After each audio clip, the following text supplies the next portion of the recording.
अब नील जल्दी ही ट्रेन की तरफ आता है और चेन खींचता है, लेकिन चेन खींचते ही उल्टा हो जाता है। ट्रेन रुकने की बजाय और तेज चलने लगती है। अब ट्रेन की स्पीड बढ़ने से नील और आभा और भी ज़्यादा घबरा जाते हैं और आभा रोने लगती है। अब नील आभा से कहता है, चिंता मत करो आभा, हम यहाँ से जिंदा ज़रूर निकलेंगे। आभा भी अब नील के गले लगकर थोड़ी शांत होती है। ट्रेन की स्पीड बढ़ चुकी है और इतने भयानक मौसम में अब इतनी तेजी से दौड़ती हुई ट्रेन उन दोनों की ओर भी दहशत से भर रही है। अब वो दोनों डरे हुए और सहमे हुए हैं, अपनी सीट पर चिपक कर बैठ जाते हैं। तभी उन्हें किसी औरत के कराहने की आवाज़ आने लगती है, जिससे वो और भी डर कर चौंक जाते हैं। आवाज़ लगातार आ रही है और अब सिर्फ कराहने की ही नहीं बल्कि मुझे बचाओ की भी आने लगती है। नील अब आभा से कहता है, कहीं ऐसा तो नहीं ये मयूरी की आवाज़ हो। आभा खींच कर कहती है, नील तुम्हें क्या हो गया? मैंने तुम्हें बताया तो कि वो एक पिशाचनी है, फिर वो भला इस तरह मदद के लिए क्यों बुलाएगी? आभा ये भी तो हो सकता है ये तुम्हारी गलतफहमी हो, एक बार हमें देखना चाहिए। ये कहकर वो जैसे उठने लगता है तभी आभा उसके हाथ को पकड़कर रोक लेती है और कहती है, तुम कहीं नहीं जाओगे। अब नील ने चाहते हुए भी आभा के पास बैठ जाता है, आभा को तसल्ली देता रहता है। अब आभा उससे कहती है, नील अब हमारे पास सिर्फ एक रास्ता ही बचा है। नील उत्सुक होकर पूछता है, बोलो आभा, कौन सा रास्ता बचा है हमारे लिए? आभा उसे कहती है, नील हम दोनों को हिम्मत करके इस चलती हुई ट्रेन से कूद जाना चाहिए। इस ट्रेन में डर के मरने से अच्छा है हम एक बार हिम्मत करके कूद जाते हैं, उसके बाद जो होगा देखा जाएगा। नहीं आभा, ये तुम कैसी बातें कर रही हो? ट्रेन इतनी स्पीड पर है, कूद कर तो या मर जाएंगे या फिर बहुत ज़्यादा जख्मी हो जाएंगे। इससे अच्छा हम यहीं बैठ जाते हैं, कभी न कभी तो सुबह होगी ही। अब आभा भी कुछ बहस नहीं करती है और सहमी हुई सी नील के साथ चिपक कर बैठ जाती है।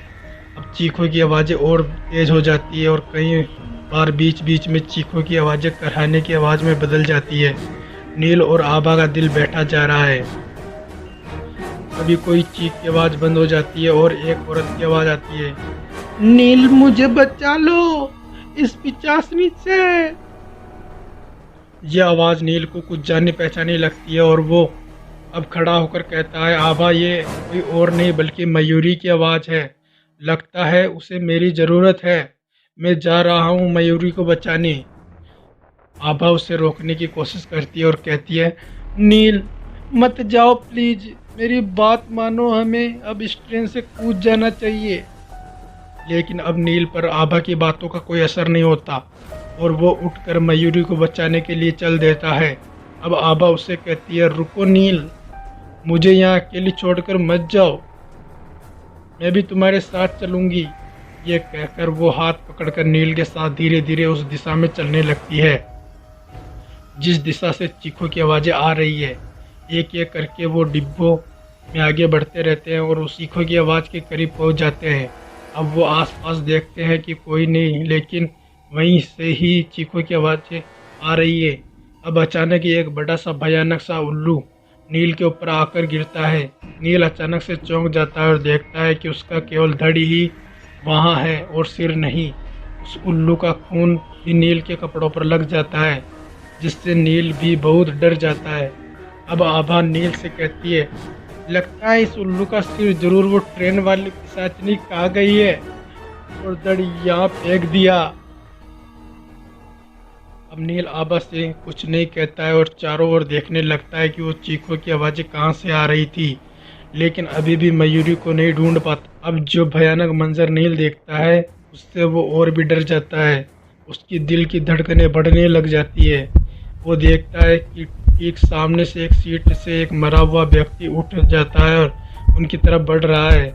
वो जोर जोर से हंस रहा है और कह रहा है, आओ मेरे पास, आओ सालो से खून का प्यासा हूँ, मेरे पास आओ। आभा और नील अब उस मुर्दे को देखकर दूर भागने लगते हैं और भागते भागते एक सीट के नीचे छुप जाते हैं। वो जिंदा लाश काफ़ी देर तक उन दोनों को ढूंढता रहता है और फिर वापस लौट जाता है। अब काफ़ी देर बाद नील और आभा उस सीट से निकलकर बाहर आते हैं, लेकिन अभी भी दहशत कम नहीं हुई, क्योंकि अभी एक बार फिर जब नील अपनी घड़ी देखता है तो फिर से वही समय हुआ है, रात के 12:15। नील और आभा उतनी बुरी तरह से फंस चुके हैं कि जीते जी निकलना नामुमकिन सा लग रहा है। अब डरते हुए बदमाश हो चुके हैं। क्या अब नील को कूदना ही पड़ेगा?